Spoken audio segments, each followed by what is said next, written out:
अस्सलाम वालेकुम students, hope you are doing well. Accounting circle के चैनल के ऊपर खुशामदीद। स्टूडेंट, आज का जो हमारा लेक्चर है वो मैनेजेरियल अकाउंटिंग के पास पेपर सॉल्यूशन के ऊपर है, जिसके अंदर हम एक कॉस्ट स्ट्रक्चर का बहुत अच्छा सा जो है क्वेश्चन डिस्कस करने वाले हैं, जिसमें सीवीपी के भी कॉस्ट जो कॉन्सेप्ट हैं वो आपके पास आएंगे। सो वीडियो पूरी देखने से पहले मेरे चैनल को सब्सक्राइब करें और वीडियो को ज़्यादा से ज़्यादा शेयर करें।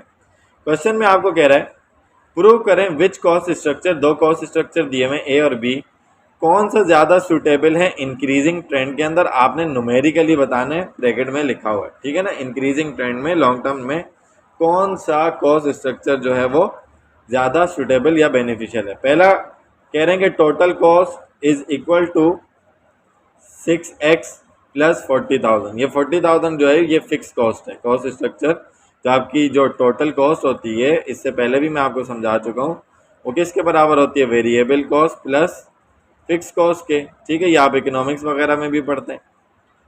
तो ये जो 6 है ये वेरिएबल कॉस्ट पर यूनिट है, तो x का मतलब जितने यूनिट बनाए जाएंगे उस हिसाब से आपकी कॉस्ट वेरी करती जाएगी, जबकि पहले कॉस्ट स्ट्रक्चर में 40,000 की कॉस्ट फिक्स है। तो जो दूसरा है उसमें वेरिएबल कॉस्ट पर यूनिट 3 है और फिक्स कॉस्ट 80,000 है, यानी कि ज़्यादा है। फिर कह रहे हैं आपके पास डिग्री ऑफ ऑपरेटिंग लेवरेज जो है वो 5 है। EBIT earning before interest and tax आपके पास 15,000 है और इंटरेस्ट आपके पास 4,000 है। आपने कैलकुलेट करना है DFL यानी कि degree of financial leverage, DTL degree of total leverage मालूम करना है और सेल्स अमाउंट मालूम करना है। फिर इस सवाल के अंदर जो था वो ग्राफिकली ब्रेक इवन पॉइंट को आपने बताना था, लेकिन उसको मैंने चेंज करके break even point in unit and sales कर दिया कि आप इस तरीके से मालूम करके ग्राफ बना सकते हैं, क्योंकि यहाँ पर काम मेरे लिए काफ़ी हैवी हो रहा था। तो ब्रेक इवन पॉइंट किस तरीके से कैलकुलेट होते हैं उसके बहुत सारे लेक्चर भी मेरे मौजूद हैं, और उसका ग्राफिकली कैसे फिगर आउट की जाती हैं चीज़ें, कैसे चेंज होता है, वो भी मैंने अपने चैनल के ऊपर अपलोड किया हुआ है बहुत सारे लेक्चर में, तो आप उसको भी देख सकते हैं। अच्छा, अब यहाँ पर हम कैसे डिसाइड करेंगे कौन सा कॉस्ट स्ट्रक्चर जो है वो मोर सुटेबल है। आपको यहाँ पर यूनिट प्राइस नहीं दी हुई और इस सवाल के अंदर जो मुझे रिसीव हुआ, और ना ही यूनिट्स दिए हमें, तो मैंने अपनी तरफ से अज्यूम किया कि सेलिंग प्राइस पर यूनिट जो है वो 20 रुपये है, ठीक है ना। एक यूनिट की प्राइस फॉर एग्जांपल मैंने अज्यूम की 20 रुपये का मैं सोल्ड आउट करता हूँ, और नंबर ऑफ यूनिट जो हैं वो मैं 10,000 कंसिडर कर रहा हूँ दोनों कॉस्ट स्ट्रक्चर्स के लिए, कि मैंने इतने यूनिट जो हैं वो सोल्ड आउट किए हैं। तो इसकी बिना पर मैं देखूंगा कि भाई कौन सा ट्रेंड अच्छा है और कौन सा अच्छा नहीं है।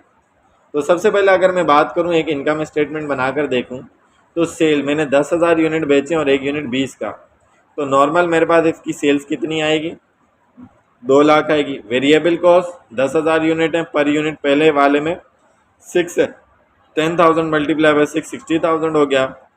माइनस किया तो 140,000 का कंट्रीब्यूशन मार्जिन हो गया। उसमें से फिक्स कॉस्ट ये 40,000 माइनस की तो आपका EBIT कितना आ गया, 1 लाख आ गया, ठीक है जी। अब मैं इसके अंदर थोड़ा सा चेंज करता हूँ। पार्ट ए में मैं 20% सेल्स में इंक्रीज कर देता हूँ, तो क्या होगा, 20% पहले 100% था तो अब 120% हो गया, या यूनिट में आप चेंज कर लो तो अब 12,000 यूनिट हो जाएंगे अगर 20% चेंज करते हो तो। यानी 2 लाख का 120% कितनी सेल हो जाएगी, 240,000। उसमें से वेरिएबल कॉस्ट जितना आपकी सेल यूनिट में इंक्रीमेंट होगा तो वेरिएबल कॉस्ट भी उस हिसाब से चेंज होगी। तो 60,000 ओरिजिनल थी, 20% वो भी बढ़ गई, 120% हो गया 72, तो माइनस किया तो 168,000 का आपका सेम कंट्रीब्यूशन मार्जिन आ गया। Fix cost remain constant, minus किया तो आपकी EBIT कितनी आ गई, 128,000 आ गई, ठीक हो गया। तीसरे पार्ट में अगर मैं सेल्स को 20% से डिक्रीज कर देता हूँ, 100 थी 20% से डिक्रीज किया तो अब 80% हो गया। ओरिजिनल 2 लाख थी, 2 लाख के 80% 160,000 हो गया। इसी हिसाब से वेरिएबल कॉस्ट भी डिक्रीज होगी, 60,000 के 80% तो 48,000 हो गया। माइनस किया तो कंट्रीब्यूशन मार्जिन 1,12,000 हो गया। उसमें से फिक्स कॉस्ट माइनस 40,000 कॉन्स्टेंट है, माइनस की तो EBIT कितना हो गया, 72,000। तो अगर मैं इसी पे रखता हूँ तो 1 लाख की EBIT है, बढ़ाता हूँ तो EBIT बढ़ रहा है और कम करता हूँ तो EBIT कम भी हो रही है, ठीक हो गया। अच्छा जी, अब इसका निकालने का मकसद क्या था, तो आगे चलें तो देखते हैं कि तीनों केसेस में मेरा डिग्री ऑफ ऑपरेटिंग लेवरेज कितना आया। डिग्री ऑफ ऑपरेटिंग लेवरेज का जो है वो पहले वाले का पार्ट जो ओरिजिनल था, contribution margin divided by net income, इसका फॉर्मूला होता है कि आपने नेट इनकम के मुकाबले में कितना कमाया। आपकी जो ऊपर यूनिट्स वगैरह या सेलिंग प्राइस वगैरह चेंज हो रही है उसके ऊपर नेट इनकम का कितना परसेंट चेंज आ रहा है, कितना इफेक्ट आ रहा है। तो 140,000 का पहले केस में कंट्रीब्यूशन मार्जिन था और नेट इनकम 1 लाख की थी, तो degree of operating leverage 1.4 times आया। दूसरे में आपने जब बढ़ाया तो कंट्रीब्यूशन मार्जिन 168 हो गया और 128,000 आपकी नेट इनकम आई। जब आपने डिवाइड किया तो 1.3125 टाइम्स, यानी कि पहले वाले के मुकाबले में कम आया है, इतना चेंज आया है नेट इनकम के ऊपर। इसी तरीके से अगर हम तीसरे वाले पार्ट का करें जिसमें हमने 20% डिक्रीज किया था, तो कंट्रीब्यूशन मार्जिन 1,12,000 और नेट इनकम 72,000 थी। तो यहाँ पर आपका बहुत ज़्यादा नेट इनकम के अंदर चेंज आया 1.56 टाइम से, ठीक है ना। तो यहाँ पर मैं परसेंटेज मालूम अगर करूँ, परसेंटेज इंक्रीज या डिक्रीज इन ऑपरेटिंग इनकम, तो इसका फॉर्मूला क्या होता है, इन परसेंटेज इंक्रीज या decrease in net operating income is equal to percentage increase in sales, कि सेल में कितना परसेंट बढ़ाने से आपकी नेट इनकम के ऊपर चेंज आया, multiply by degree of operating leverage. तो आपका 20% आपने चेंज किया था इंक्रीज और डिक्रीज, और आपका ओरिजिनल कितना था 1.4 टाइम्स। तो ये इंक्रीज या decrease in net operating income कितना आया, 28% आया, ठीक है ना। यानी कि 28% जो है वो आपका चेंज आ रहा है नेट ऑपरेटिंग इनकम के ऊपर, अगर आप 20% इंक्रीज या डिक्रीज करते हो अपने सेल्स को। और इसको आप दूसरे तरीके से भी मालूम कर सकते हो, चेंज इन नेट इनकम से, new income minus old income divided by old income multiply by 100। तो न्यू इनकम आपकी दूसरे केस में 1,28,000 थी, ओल्ड जो थी वो 1 लाख की थी, डिवाइडेड बाय 1 लाख किया तो 28% का चेंज आ गया। और इसी तरीके से तीसरे केस में ये इंक्रीज वाला केस है और ये 72,000 डिक्रीज वाला केस है, जो तीसरी मैंने इनकम स्टेटमेंट बनाई थी। 72,000 की न्यू इनकम आ गई, डिफरेंस लिया 1 लाख का जो ओरिजिनल थी, डिवाइड किया 1 लाख से, तो 28%, ये बेसिकली माइनस में होना चाहिए, ठीक है ना। तो इतने परसेंट से डिक्रीज हो रही है, ठीक है। तो यहाँ तक के बाद आपको समझ में आ गई होगी, ये पहले कॉस्ट स्ट्रक्चर का काम था। अब हम चलते हैं सेकंड कॉस्ट स्ट्रक्चर का, जो कि था 3x, जिसमें फिक्स कॉस्ट ज़्यादा थी 80,000। इसमें भी सेम वही काम करेंगे। तो सबसे पहले sales 10,000 unit multiply by 20, 2 lakh की सेल, ओके। वेरिएबल कॉस्ट 3 था, 10,000 यूनिट बनाए, पर यूनिट 3 मल्टीप्लाई किया तो 30,000 आ गया, माइनस किया तो कंट्रीब्यूशन मार्जिन 170 आ गया, और उसमें से फिक्स कॉस्ट 80,000 माइनस की तो EBIT ओरिजिनली कितनी आ गई, 90,000 आप कमा रहे। अब अगर मैं 20% से सेल को इंक्रीज करता हूँ तो 2 लाख का 120% तो 240,000, 30,000 का वेरिएबल कॉस्ट 120% चेंज हो गया तो 36,000, तो कंट्रीब्यूशन मार्जिन अब आ गया 2,04,000। फिक्स कॉस्ट रिमेन कांस्टेंट 80,000, तो आपकी EBIT कितनी आ गई 124,000, यानी कि पहले से इंक्रीज हो गई।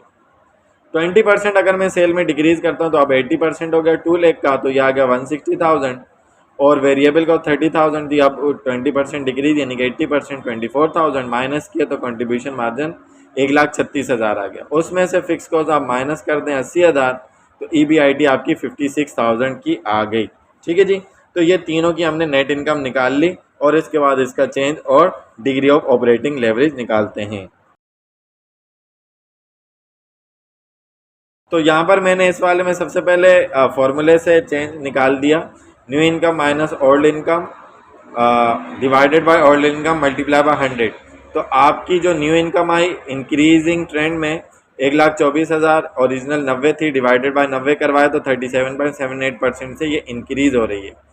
और दूसरे वाले में जब मैंने 20% डिक्रीज़ किया तो 56,000 की EBIT है नेट इनकम, ओरिजिनल 90 थी, डिवाइड के 90 से, तो ये माइनस का 37.78% आपकी इनकम इतने से डिक्रीज़ हो रही है। आगे डिग्री ऑफ ऑपरेटिंग लेवरेज भी इसका निकाल लेते हैं। तो ओरिजिनली आपका कंट्रीब्यूशन मार्जिन 170 था, नेट इनकम आपकी 90,000 थी, डिवाइड किया तो डिग्री ऑफ ऑपरेटिंग लेवरेज कितना आ गया 1.8888 टाइम्स आ गया। फिर हमने 20% जब इंक्रीज़ करवाया तो आपका कंट्रीब्यूशन मार्जिन 2,04,000 आया और नेट इनकम 1,24,000, तो आपका डिग्री ऑफ ऑपरेटिंग लेवरेज कम होकर 1.65 टाइम्स हो गया। इसी तरीके से डिग्री ऑफ ऑपरेटिंग लेवरेज तीसरे वाले में निकालें तो कंट्रीब्यूशन मार्जिन 136 और नेट इनकम 56,000 है, तो 2.43 टाइम्स आया, यानी कि इस वाले में आपकी नेट इनकम के ऊपर बहुत ज़्यादा चेंज आया है। जितना डिग्री ऑफ ऑपरेटिंग लेवरेज ज़्यादा होगा इट मीन्स आपकी इनकम के ऊपर उतना ज़्यादा चेंज आया है। ठीक है जी। तो परसेंटेज इंक्रीज़ या डिक्रीज़ अगर हम निकालें इस फॉर्मूले से तो कैसे निकलेगा, पहले भी मैं आपको चेंज वाले फार्मूले से निकाल के तो वैसे बता चुका हूँ। इंक्रीज़ इन सेल्स आपने कितना करवाया, 20% करवाया। डिग्री ऑफ ऑपरेटिंग लेवरेज जो है वो ओरिजिनल का क्या है 1.8888 टाइम्स है, तो आपका इंक्रीज़ इन नेट इनकम कितना आया या डिक्रीज़ 37.78% है। तो अब इसका रिजल्ट क्या निकलता है, इसका रिजल्ट ये निकलता है कि हम ये देख सकते हैं कि इंक्रीजिंग ट्रेंड में हाई ऑपरेटिंग लेवरेज का जो कॉस्ट स्ट्रक्चर है वो बेनिफिशियल है। क्यों? क्योंकि वो 37.78% इंक्रीज कर रहे हैं नेट इनकम को, यानी कि ये जो दूसरा वाला कॉस्ट स्ट्रक्चर है टोटल कॉस्ट 3x प्लस 80,000 वाला, ये वाला इंक्रीजिंग ट्रेंड में बेहतर है जिसकी फिक्स कॉस्ट ज़्यादा है, क्योंकि ये आपकी नेट इनकम को 37.78% से इंक्रीज कर रहा है as compare to 28% increase in low operating leverage cost structure. ठीक है ना, जो पिछला वाला वो 28% से कर रहा है उसके मुकाबले में अच्छा है। लेकिन डिक्रीजिंग ट्रेंड में ऑपरेटिंग लेवरेज जो पिछला वाला है, पहला वाला जो कौन सा था, total cost is equal to 6x plus 40,000 वाला जिसकी फिक्स कॉस्ट कम थी, वो डिक्रीजिंग ट्रेंड में ज़्यादा अच्छा है क्योंकि उसमें नेट इनकम आपकी 28% से डिक्रीज़ हो रही है बजाय इसके, क्योंकि इसमें 37.78% से डिक्रीज़ हो रही है high operating leverage cost structure के मुकाबले में। ठीक है जी। तो यहाँ तक कि आपको रिजल्ट समझ में आ गया होगा। बाकी के अगले पार्ट में चलते हैं। सी पार्ट में उसने क्या कहा था कि भाई डिग्री ऑफ ऑपरेटिंग लेवरेज आपको 5 दे रहे हैं, EBIT आपका 15,000 है, इंटरेस्ट 4,000 है। Financial leverage, degree of financial leverage calculate करो, डिग्री ऑफ टोटल लेवरेज और सेल्स अमाउंट निकाल के बताओ। तो डिग्री ऑफ ऑपरेटिंग लेवरेज का फॉर्मूला आपको पता है, contribution margin divided by EBIT। तो इसमें से CM निकाल लें क्योंकि DOL 5 गिवन है और EBIT आपका 15 गिवन है, तो उधर ले जाकर 15 मल्टीप्लाई बाय 5 किया तो कंट्रीब्यूशन मार्जिन आपका 75,000 आ गया। डिग्री ऑफ फाइनेंशियल लेवरेज का फॉर्मूला होता है EBIT divided by net income, यानी कि EBIT के चेंज होने से नेट इनकम पर कितना इफेक्ट आएगा।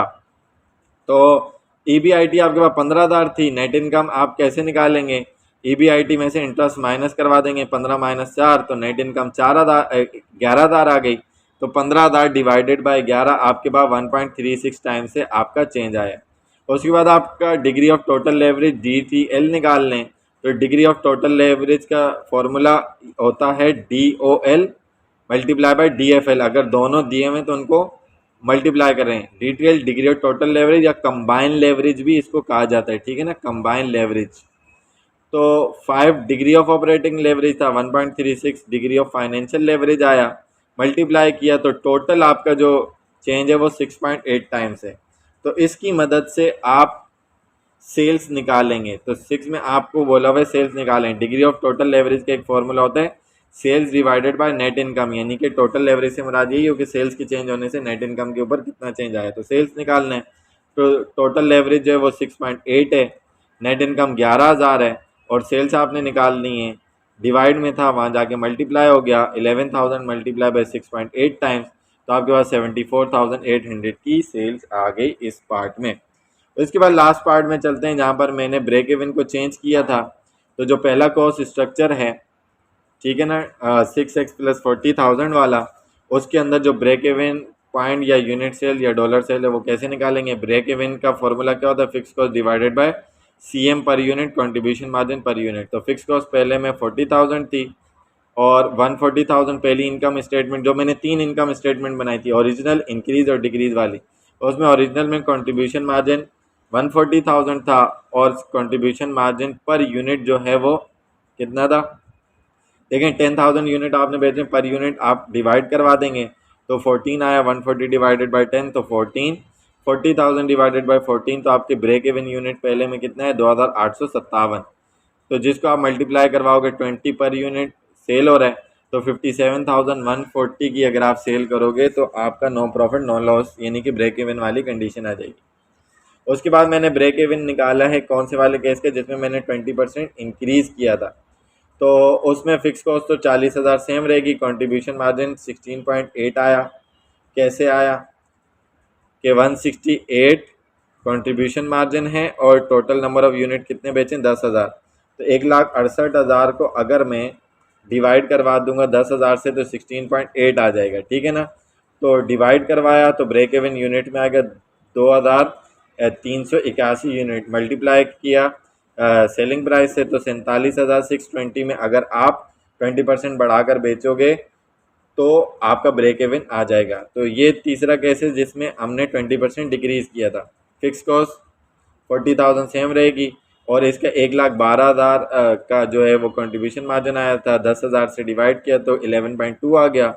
फिक्स कॉस्ट को कंट्रीब्यूशन मार्जिन पर यूनिट से डिवाइड किया तो ब्रेक इवन आ गया 3,571 यूनिट, यानी कि ज़्यादा बेचने पड़ेंगे आपको अगर डिक्रीज़ करते हो। तो फिर मल्टीप्लाई किया 20 से सेलिंग प्राइस पर यूनिट, तो 71,420 रुपये की सेल करनी पड़ेगी ताकि आपका ब्रेक इवन आ जाए। उसके बाद आपका जो दूसरा कॉस्ट स्ट्रक्चर था 3x 80,000, उसका भी इसी तरीके से आप निकालेंगे। फिक्स कॉस्ट आपकी 80,000 थी, पहले वाले का कंट्रीब्यूशन ओरिजिनल का 170 था, डिवाइडेड बाई 10 तो 17 आ गया। 80 डिवाइडेड बाई 17 तो 4,706 आ गया। मल्टीप्लाई किया सेलिंग प्राइस 20 से तो 94,120 की सेल करोगे तो ब्रेक इवन आ जाएगा।